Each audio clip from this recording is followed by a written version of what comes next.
What I love about these gospel stories of the Easter season, this cycle, is that there is a gradual coming to know and recognize who the resurrected Christ is for the disciples, the one whom Jesus loved and spent 3 years in ministry, preparing them for ministry in their lives.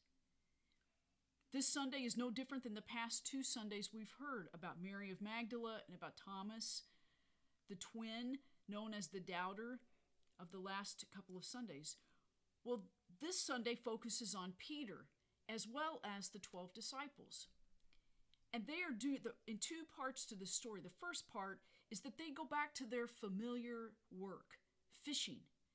They go out and fishing, and yet they don't recognize Jesus, who is there on the shore and says, "Hey," after they have been fishing all day or all night, "Have you caught anything?"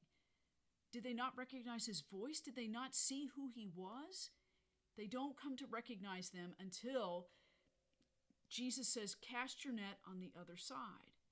And they reluctantly do, and they can't haul in the fish. And it's when that miracle is happening of fish, this abundance of fish that they had fished all night and not caught anything. And right when they're coming onto shore, they catch a boatload and more of fish.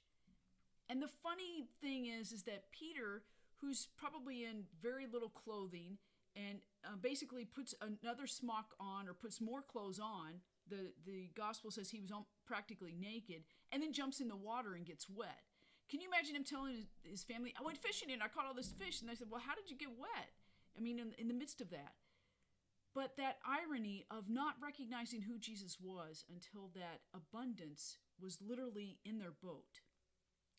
The second part of the story then is Jesus is fixing them breakfast.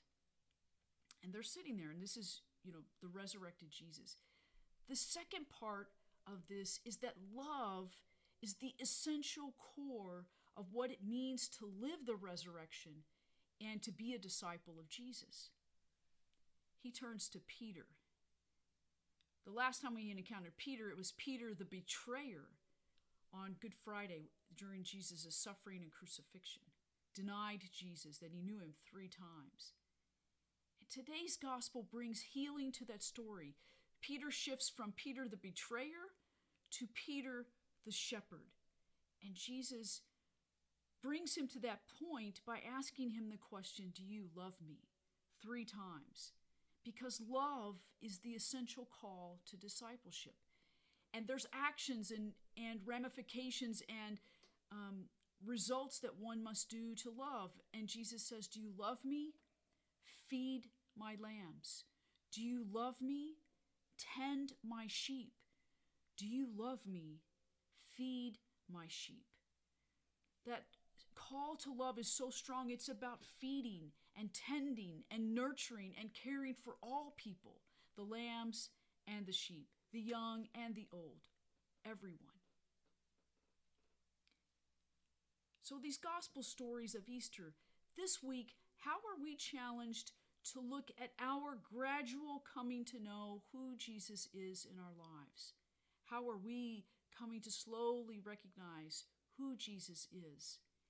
As well as, how are we called to love and shepherd one another in love?